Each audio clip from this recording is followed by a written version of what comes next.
जब राहुल जी नहीं भी वहां उनसे मिलने जा रहे थे तो केरल जा रहे थे, और कल बड़े ठसके से उन्होंने बताया था, मतलब कल जब बयान दिया था उन्होंने कहा कि मैं तो रहूंगा नहीं, मैं तो केरल जा रहा हूं। अब बताइए, अगर ये क्राइसिस सचमुच इतनी बड़ी है या जितना विपक्ष बता रहा है उसके हिसाब से थोड़ी छोटी भी है, तो भी क्या नेता विपक्ष को हर हाल में इस बैठक में नहीं रहना चाहिए था?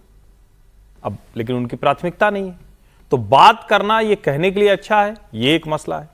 दूसरा, मैं विपक्ष के नेताओं के बयान सुन रहा हूं, वो इस पे तो बात ही नहीं कर रहे हैं। कल भी हम लोग इसकी चर्चा कर रहे थे, भाई वो कुछ बताएं कि ये 5 चीजें हैं जिसपे भाई थोड़ी गड़बड़ है, सरकार को ये करना चाहिए, ये पुराने प्रेसिडेंस हैं, उसके आधार पर कुछ बताते, या कुछ और ऐसा, वो कुछ नहीं बता रहे। तो उनका काम ही सिर्फ ये है कि इसमें केओस, एनार्की, लोगों के मन में भय आ जाए, अफवाह फैल जाए, वो ये कोशिश करें। अब ट्रंप से बात क्यों कर रहे हैं? अरे भाई, कम से कम सोचा समझा करो बोलने से पहले। ट्रंप से बात नहीं कर रहे हैं, ट्रंप प्रधानमंत्री नरेंद्र मोदी से बात कर रहे हैं, क्योंकि उनको पता है कि पश्चिम एशिया का ये जो संकट है, इसमें भारत की भूमिका बड़ी महत्वपूर्ण है। तीसरी महत्वपूर्ण बात जो देश को जरूर समझनी चाहिए, जब हम कहते हैं कि ये रोल कैसे चेंज हो गया, अब अमेरिका भारत की बजाय पाकिस्तान को क्या मीडिएटरशिप का रोल दे रहा है, क्या उसको कुछ दे रहा है, तो इसको भी समझना बहुत जरूरी है। क्या अमेरिका कभी चीन और रूस को साथ लेके कहेगा क्या कि ये काम जरा आपके साथ मिलकर करते हैं? नहीं कहेगा। क्यों नहीं कहेगा? क्योंकि उसको पता है कि ये दोनों पावरफुल कंट्रीज हैं, ये भी जिसको कहते हैं ना कि बिग बॉयज क्लब में शामिल हैं। भारत कहां खड़ा था? भारत अभी तक या तो रशिया के साथ या अमेरिका के साथ अपनी एक जो कहते हैं ना कि इक्विलिब्रियम, संतुलन बनाने की कोशिश करता था। अब उसके साथ देश संतुलन बनाते हैं। कोई ब्राजील कहता है कि हम भारत के प्रधानमंत्री के साथ जाएंगे, कोई कहता है कि भारत के प्रधानमंत्री में सारी उम्मीद है, गल्फ कंट्रीज कहती हैं। तो ये इक्वेशन थोड़ा बदला है, यानी अब ट्रंप जो बात कर रहे हैं वो दुनिया के एक बड़े देश से जिसकी बड़ी भूमिका है उसके प्रधानमंत्री से बात कर रहे हैं। इस अंतर को हमें समझना पड़ेगा, वरना हम ये कहेंगे भाई जो रिश्ता पाकिस्तान और अमेरिका का है तो अपने आदमी को तो आदमी दौड़ा ही रहता है। अभी आगे हम लोग बात करेंगे प्रॉपर पाकिस्तान के रोल का क्या हुआ। मैं सिर्फ भारत के संदर्भ में नहीं, कल तक लेकिन ये ताना दिया जा रहा था सरकार को कि पाकिस्तान मीडिएट करा रहा है, भारत तो कहीं इसमें है ही नहीं। फिर शाम को ट्रंप ने फोन कर दिया मोदी जी को। सर, इस डेवलपमेंट को कैसे देखते हैं? महत्वपूर्ण डेवलपमेंट है। ट्रंप यदि प्रधानमंत्री को बात करते हैं, और इसमें कोई शक नहीं है कि प्रधानमंत्री और भारत खुद दोनों ही ग्लोबल जियोपॉलिटिकल स्थिति है उसमें इंपॉर्टेंट रोल प्ले करता है।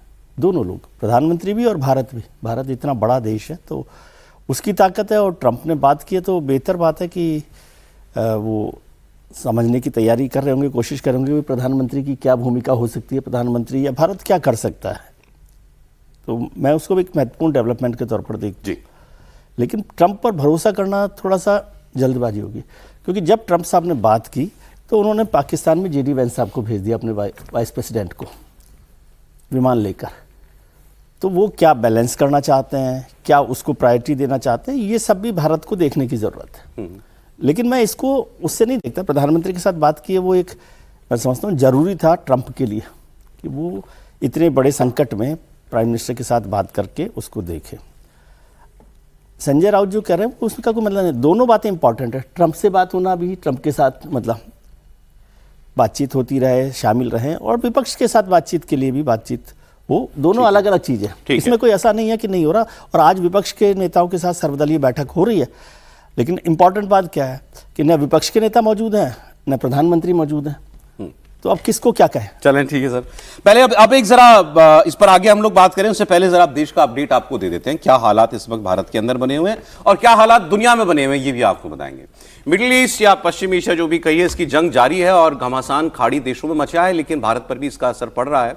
भारत में LPG को लेकर के किल्लत जंग शुरू होने के साथ ही शुरू हो गई थी, लेकिन अब डीजल और पेट्रोल को लेकर के भी जो तस्वीरें आ रही हैं उसमें यही हाल है जो आपको दिखाई दे रहा है। लंबी लंबी लाइनें, कई शहरों में पेट्रोल पंप्स के बाहर लगातार लंबी कतारें लगी।